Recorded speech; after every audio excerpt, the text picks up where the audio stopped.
Bien, al comienzo del programa dijimos que íbamos a hacer, que haríamos algunas consideraciones, algunas reflexiones que nos merecen un caso, este en particular, pero hay muchos más. Este tema de esta fusión, que no es menor, que no es por milagro de la naturaleza, que es deliberada, deliberada sin tener una teoría paranoide ni nada por el estilo, ¿no? Conspirativa, entre delitos, sobre todo contra la integridad sexual, pero delitos, medios de comunicación, justicia. Lo hemos visto y lo seguimos viendo, esa constante pum, pum, pum, pum, pum. Ya no diría bombardeo, esos misiles que permanentemente, en cuanto programa exista, de televisión, en redes sociales, en canal de YouTube, en fin, se quiera ver, sobre todo la gente joven, mucho televisión, no, quizás por el tema de Gran Hermano, bueno. Este tema, que no es menor desde ya, de las redes de pedofilia, las redes de pedofilia, el abuso sexual, el utilizar a menores de edad, sobre todo en situación de vulnerabilidad, con fines sexuales y sobre todo como esclavos sexuales. De hecho, existió el padre Grassi, Jorge Corsi, psicólogo, que paradoja perversa desde ya, estuvo justamente al frente de una asociación, y si mal no recuerdo lo dije en el anterior programa, una asociación en contra del abuso y la violencia en sus distintas formas. Y me consta, porque inclusive fui a congresos, como miles de personas fuimos, sin exagerar. En ese momento no hace tantos años, pero no había este modo, no me gusta híbrido decir mixto, ¿no es cierto?, que sea vía Zoom o vía medios tecnológicos y presencial, que se implementó sobre todo en este año, ¿no es cierto? Obviamente en el 2020 todo vía digital, 2021 bastante, 2022 ya ahí fue variando.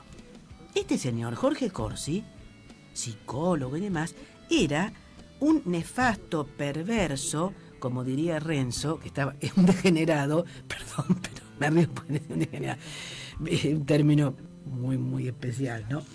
Pero no, hablando en serio, es tremendo. Estas redes son globales. No son individuos aislados, son redes globales. Recuerdo el caso de una persona que fue muy denostada, muy agraviada, Natacha Haidt, o Haidt, que falleció, se suicidó, fue asesinada. No hace muchos años, su hermano Ulises continúa denunciando, pero todavía, a pesar del tiempo transcurrido, que fue febrero del 2019, todavía no se desgrabaron todos los audios. Perdón. Pasó un montón de tiempo, dejemos pandemia o no pandemia, porque eso era un trabajo que se podía realizar. ¿Por qué no? Y ahí estaban en un programa de una gran difusión, el de la señora de nombre artístico Mirta Legrand, habló, según se dijo, no sabía, no, eso ya estaba pactado, y justamente entre el productor de ese programa, que es uno de los nietos de esta señora, se pactaron por supuesto honorarios y demás, pautas publicitarias, y ahí estaba también involucrado este señor Corazza, que, y lo nombro porque aparece en todos lados, que fue uno de los ganadores de ese reality Gran Hermano, que ahora fue dejado en libertad. Pero cuidado, solamente que se tome en cuenta esto, y lo aclaro antes de continuar. No defiendo en modo alguno a esta persona de nombre artístico, Jay Mamón. ¿Pero es el único? No. Siempre hay un chivo expiatorio. Este denunciante, Lucas Benvenuto, que permanentemente está o por televisión o por redes sociales, en programas, concediendo entrevistas. Reitero, no dudo de lo que dice, pero una persona que realmente, y lo dice quien padeció situaciones límites de acoso, de violencia e inclusive de 19 balazos. ¿Quién está hablando? No quiere hablar más de ese tema. Y no con un tono monocorde, constante, permanente, irónico. Pedime perdón. ¿Qué le importa que le pida perdón o que no le pida perdón? A este señor, Lucas Benvenuto, ¿por qué no nombra a todos los que están? ¿Por qué se dejó de hablar de otros jugadores de fútbol, exjugadores de fútbol y comentaristas, cronistas, esposos de a su vez personas muy mediáticas que están en programas, que tienen voces muy estridentes, no quiero dar nombres, que se dicen periodistas que realmente no lo son, pero bueno, son sobre todo instagramers y demás. Entonces, perdón, siempre en estos casos se utiliza un chivo expiatorio. En este caso, este señor, no lo eximo de culpa ni de responsabilidad, todo lo contrario. ¿Por qué no se habló más de un conductor, de un productor que viaja por el mundo, que tiene programas? No se habló nunca más. ¿Por qué no se habla de la enorme cantidad de empresarios, de integrantes del Poder Judicial, de políticos, de integrantes de las denominadas fuerzas de seguridad, que conforman e integran de una manera muy activa estas bestiales, brutales, salvajes redes de pedofilia? No se habla.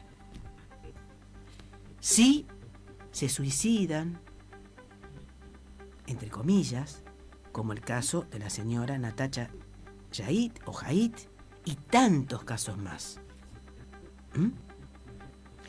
Y así podemos hablar, por ejemplo, durante todo el mes de enero de este año, parte del mes de febrero, era también sobredosis permanente en medios de comunicación, de un caso no menor, todo lo contrario, repudiable, como lo fue el asesinato bestial, salvaje, cruel de Fernando Baez Sosa. ¡Pum! Se pasó a otro tema. Ahora apareció hace un día, dos, la mamá de Fernando. A continuación, el honorable abogado Fernando Burlando realizó un spot publicitario deplorable con uno de los integrantes y cabecilla de Los Horneros, que fue uno de los que asesinó al reportero gráfico Cabezas, y no fue una imagen, fueron 4 imágenes en un breve spot publicitario, porque él se candidatea a gobernador por la provincia de Buenos Aires, por el partido o la agrupación multisectorial que lidera el gran libertario, entre comillas, es decir, el gran facho de Javier Milei. Fernando Báez Sosa, inclusive en ese spot, como quería hacerse el nacional, popular, el hombre de pueblo, pero aparece con uno de los asesinos, uno de los cabecillas, de un barrio pesado, y aparece con una musculosa, no con trajes, por supuesto, ni de Armani, ni, bueno, de marcas que cuestan miles y miles de euros. Bien. Ahora de Fernando Báez Sosa no se habla más. Sí, como dije, apareció la mamá, muy sonriente, recordaron al hijo, fueron a una boda, según hay una noticia, en Paraguay. Realmente me parece, y con todo respeto, señora, de muy mal gusto, nuevamente conceder entrevistas, aparecer muy sonrientes. Sí, es una condena, pero su hijo fue asesinado. Su hijo fue asesinado. Y eso, en un mes o dos, ni con una condena, se deja de lado. Eso marca. Y marca para toda la vida. Y lo dice quien pasó por situaciones también muy, muy difíciles. Y que conoce el tema por haber asesorado a personas que pasaron por situaciones muy parecidas a la suya o peores. No voy a defender en modo alguno el accionar 14, 16 de este señor Jay Mamón, de nombre artístico desde ya.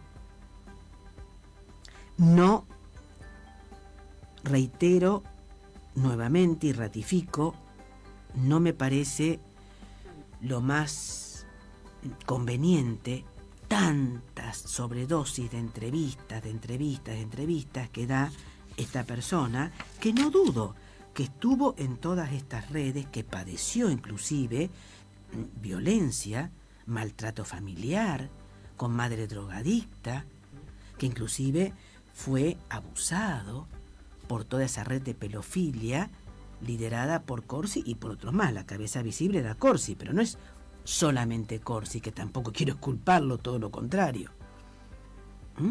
¿Qué pasó con Corsi? ¿Qué pasó con el padre Grassi? ¿Qué pasó con todos esos tantos y tantas? No son solamente hombres o la orientación sexual que fuese. ¿Qué pasa con todos esos personajes que no aparecen, de los que no se habla, pero que fogonean? De todas esas sectas, porque esas sí son sectas, en los que utilizan a todos estos menores y que violan reiteradamente, como ocurre en los casos de trata y tráfico de personas, niños, niñas, adolescentes, menores, en las que como ceremonia de iniciación, entre comillas, por supuesto, las violan sistemáticamente para que después no sientan tanto dolor. Las encierran, las drogan. Esa es la metodología. Acá, en Tailandia, en México, en la Triple Frontera, en todo el mundo. La metodología es la misma. Es someter, humillar, maltratar, abusar, tratar como cosa, no como ser humano. Porque para esas bestias, para esos delincuentes, no son seres humanos, son cosas. Cosas que pasan de mano en mano y por supuesto de genitales a genitales. Y lo hacen con placer. Y a su vez lo suben a redes sociales, que ahí, por supuesto, es donde se viralizan, hay sitios especiales, hay todo un negocio de explotación sexual a través, por supuesto, de las redes sociales. Me están haciendo señas. Un segundo más, por favor. Hay todo un negocio en todo esto. Entonces, ¿cuál es el límite? La justicia tiene que actuar más rápido. Y como bien dijo el doctor Bravo, iba a decir Nazareno, para el caso de lo mismo, Nazareno Bravo, estoy de acuerdo. No se buscan las herramientas, ya tendrían que haberse agilizado muchísimo más. En general, en todo el mundo va muy atrás. ¿Deliberado? Dejo el interrogante. Para mí sí, incuestionablemente sí. Pero ya hay que actuar, porque va mucho más rápido este delito. Y de hecho a través de la tecnología digital, que es inmediata, ágil y global. Por lo tanto, el daño es mucho peor y mucho más difícil de focalizar y a su vez de aplicar el delito porque se globaliza.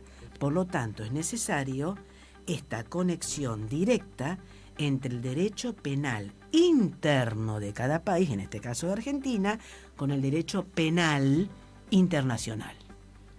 Ahí dejo la pausa, pero lo retomaremos en otro programa, porque en estos tiempos, y ya desde hace varios años, lo vengo diciendo desde hace más de 10 años, no solamente yo, desde la Red Iberoamericana contra la Violencia, la inexorable, total e indispensable unión, engarce entre el derecho interno de cada uno de los países, en este caso que conforman la red latinoamericana, de la que participo inclusive como asesora por Argentina con otros compañeros y compañeras que están en Ministerio de Trabajo, por otro lado, yo no, y el derecho internacional. Bien, hoy daremos por finalizado este programa en este 7 de abril del 2023 y nos reencontraremos nuevamente el próximo viernes por la FM Gran Rosario 88.9. Buenas noches.